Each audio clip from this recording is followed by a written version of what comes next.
அழியாது. அந்த ஆத்மா ஏற்கனவே நம்ம நிறைய பிறவிகள் எடுத்திருக்கோம். அத்தனை பிறவிகளில் செய்த பாவம் புண்ணியம் எல்லாமே வந்து அந்த சமஸ்காரத்துக்கு இருக்கும், ஆத்மாவில் இருக்கும். இல்லைங்களா? ஆத்மாவில் என்னென்ன இருக்கும் அப்படின்னா, எதனால் ஆக்கப்பட்டது ஆத்மானா மனம் புத்தி சமஸ்காரம். இந்த மூணும் சேர்ந்தது தான் ஆத்மா. எப்படி இப்போ விளக்குன்னு சொல்கிறோம், விளக்குக்கு எண்ணெய் ஊற்றணும், திரி போடணும், பற்ற வைக்கணும், அப்போ தான் அது விளக்கு. அந்த மாதிரி எல்லாம் மூணு சேர்ந்தது தான் விளக்கு. அதே மாதிரி மனம் புத்தி சமஸ்காரம் இந்த மூணு சேர்ந்தது தான் ஆத்மா. சரிங்களா? இந்த ஆத்மாவில் தான் இந்த மூணும் அடங்கி இருக்கு. புரியுதுங்களா? அப்போது இந்த சமஸ்காரம்னா சுபாவ பழக்க வழக்கங்கள். நீங்கள் எத்தனையோ பிறவிகளை இதுக்கு முன்னாடி பிறவி எடுத்திருக்கீங்க. அப்போது அந்த பிறவிகளெல்லாம் நீங்கள் என்ன செய்கிறீங்களோ அது அப்படியே ரெக்கார்ட் ஆகிடும், சமஸ்காரத்தில் பதிஞ்சிடும். இப்போ நீங்கள் வெளியில் போகணும்னு நினைக்கிறீங்க, கிளாஸுக்கு வரணும்னு நினைக்கிறீங்க, உடனே வண்டியில் வருவீங்களா, நடந்து வருவீங்க, ஸ்கூட்டர் உடனே என்ன பண்ணுறீங்க, ட்ரெஸ் மாற்றுறீங்க, வீட்டு சாவி எடுக்கிறீங்க, ஹெல்மெட் எடுக்கிறீங்க, வண்டி சாவி எடுக்கிறீங்க, செப்பல் போடுறீங்க. இதெல்லாம் நீங்கள் சொல்லிக்கிறது இல்லை உங்கள் மனசில். செப்பல் போடணும், சாவி எடுக்கணும், ட்ரெஸ் மாற்றணும், ஆட்டோமேட்டிக்காக செய்கிறீங்க. அப்போது டெய்லி நம்ம செய்கிற பல சமஸ்காரம் செய்கிற செயல் வந்து அந்த சமஸ்காரத்தில் பதிஞ்சிடும். அது ஆட்டோமேட்டிக்காக அது செயல்படும். புரியுதுங்களா? அந்த சுபாவ பழக்க வழக்கமாக நம்ம செயல் டெய்லி செய்கிற செயல் நம்மளுடைய பழக்க வழக்கமாக மாறும். இதுக்கு முன்னாடி நிறைய பிறவிகள் எடுத்திருக்கோம். அத்தனை பிறவிகளை செஞ்சால் அந்த பாவம் புண்ணியம் ஆத்மாவில் இருக்குது. சரிங்களா? பாவம் புண்ணியம் ரெண்டுமே ஆத்மாவில் இருக்குது. இப்போ இங்கே ஒரு கார் இருக்குது, பின்னாடி பேசஞ்சர் உட்காந்துருக்காங்க, டிரைவர் சீட்டு இருக்குது, பெட்ரோல் இருக்குது, ஹாரன் இருக்குது, லைட் இருக்குது, எல்லாமே இருக்குது. ஆனால் டிரைவர்னு ஒருத்தர் இருந்தால் தான் இந்த காரை ஓட்ட முடியும். டிரைவர் இல்லை, காரை ஓட்ட முடியாது. அதே மாதிரி இந்த உடல் வந்து ஒரு கார் மாதிரி, புரியுதுங்களா? இந்த உடல் வந்து ஒரு கார் மாதிரி, இதை இயக்கக்கூடியவர் ஆத்மா. இந்த ஆத்மாங்கிற டிரைவர் அவர். இந்த ஆத்மாங்கிற டிரைவர் இயக்கிறதுனால தான் நம்ம நிற்கிறோம், நடக்கிறோம், போகிறோம், வர்றோம், எல்லாமே பண்ணுறோம். புரியுதுங்களா? அப்போது டிரைவர் இருந்தால் தான் இந்த காரை ஓட்ட முடியும். அதே மாதிரி உடல் வந்து ஒரு கார் மாதிரி, இந்த டிரைவருங்கிற ஆத்மா இருந்தால் தான் நம்ம நிற்க, நடக்க, போக செய்ய முடியும். சரிங்களா?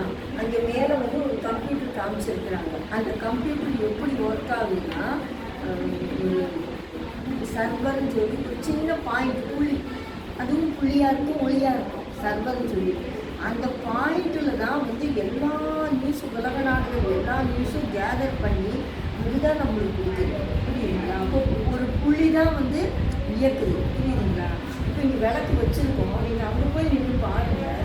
இந்த விளக்கு பார்த்தீங்கன்னா நடுவில் ஒரு சின்ன பாயிண்ட் தெரியும். அதே மாதிரி வண்டியில் போகும்போது எழுத்து மாதிரி கொஞ்சம் தூரத்தில் போகிற வண்டியை சலுப்பு லைட்டை பாருங்கள், நடுவில் ஒரு புள்ளியை தெரியும். அதான் ஒரு புள்ளி மூலமாக தான் உலகமே இங்கே இயங்கிட்டு இருக்குது. வாஸ்கோ ட காமா இங்கேருந்து பூமியில் கிளம்புனாரு, அப்படியே சுற்றி கிளம்புன இடத்துக்கே வந்துட்டார். புள்ளி மூலமாக தான் அந்த உலகமே இயங்குது. புரியுதுங்களா? இங்கே வந்து அங்கே ஒரு ரோபோட் இருக்குது, அது நிற்குது, நடக்குது, பாத்திரம் கழுவுது, துணி துவைக்குது, எல்லாமே செய்யுது. அது எப்படி செய்யுதுன்னா அதுக்கு சார்ஜ் பண்ணணும். சார்ஜ் பண்ணால் தான் அது இயங்கும். சரிங்களா? இல்லாட்டி இயங்காது. இப்போ செல்ஃபோன் இருக்குது, அது எப்படி இயங்கும்னா சார்ஜ் பண்ணணும், அப்போ தான் பேசும், பாடும், எல்லாம் ஒர்க் பண்ணணும். அதே மாதிரி தான் நம்ம உயிரெல்லாம் சொல்லப்படும் ஆத்மா இது இருந்தால் தான் நம்ம இந்த உடல் இயங்கும். இந்த உடல் எதுக்காக அனுக்கப்பட்டிருக்குன்னா நம்மளுடைய கர்மாஸ். நம்ம இது வரைக்கும் எத்தனையோ பிறவியில் பாவம் புண்ணியம் செஞ்சுருக்கோம். அந்த கர்மத்துக்கு தகுந்தவாறு நம்மளுக்கு இந்த உடல் கொடுக்கப்பட்டிருக்கும். சரிங்களா? இங்கே ஒரு எலும்பு கூடி இருக்குது, அதனால் நிற்க முடியாது, நடக்க முடியாது, ஓட முடியாது. ஆனால் அதுக்கு ஆத்மாவும் உடலும் சதையும் இணைஞ்சால் தான் ஜீவாத்மா. அப்போதான் நிற்க, நடக்க, போக, வர முடியும். இது ஜீவன், இது ஜீவ ஆத்மா. ஜடமான உடல் ஜீவன், ஜீவாத்மா. இப்போ அங்கே வந்து அது சொல்லிட்டு மூளையை காமிச்சிருக்கிறாங்க. அந்த மூளையை செயல்படுத்துறது ஆத்மா தான். இந்த 2 இன்ச்சு பின்னாடி மூளைக்கு கீழே ஆத்மா இருக்குது. நீங்கள் அப்போ அந்த ஆத்மா மூலமாக தான் உடல் செய்யணும். சரிங்களா? இப்போ ஒரு தாய் எடுக்கிறாங்க, கர்ப்பமாகறாங்க. கர்ப்பமாகி 3 மாதத்துலேருந்து 5 மாதத்துக்கு வரைக்கும் உள்ளுக்குள்ள அசைவு தெரியாது, கூட மட்டும்தான் இருக்குது. அப்போ இங்கே ஒருத்தர் இறந்து போயிட்டாங்க, கோயம்புத்தூர் ஒருத்தர் இறந்து போயிட்டாங்க. உயிரை விட்டுட்டாருன்னா ஆத்மா போயிடுச்சு. ஆத்மா போயிடுச்சுன்னா உயிர் போயிடுச்சு, அவ்வளோதான். அந்த ஆத்மா இது கோயம்புத்தூரில் உயிர் விட்ட ஆத்மா எங்கே உயிர் விட்டாங்களோ 16 நாள் காரியம் முடிகிற வரைக்கும் அங்கேயே தான் அந்த ஆத்மா சுற்றிட்டு இருக்கும். புரியுதுங்களா? அந்த ஆத்மா எங்கேயும் போகாது, அங்கேயே தான் சுற்றிட்டு இருக்கும்.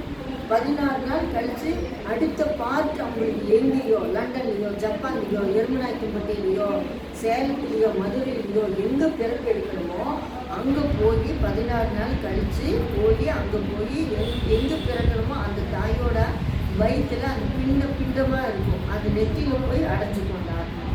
சரிங்களா? அப்போது அதுக்கப்புறம் தான் அசைவெல்லாம் வயிற்றில் தெரியும். சரிங்களா? ஆத்மா அழியாதது. ஒரே ஆத்மா தான் திரும்ப திரும்ப ஆணாகவும் பெண்ணாகவும் பிறந்துச்சு. புரியுதுங்களா? ஆத்மா இங்கிருந்து ஒருத்தர் இறந்துட்டாங்க, இங்கிருந்து வெளியேறி போயிடுச்சு. இங்கே இறந்தவங்க ஆணாக இருக்கலாம், அப்புறம் அங்கே வேறொரு பக்கம் போய் பெண்ணாக கூட பிறக்கலாம்.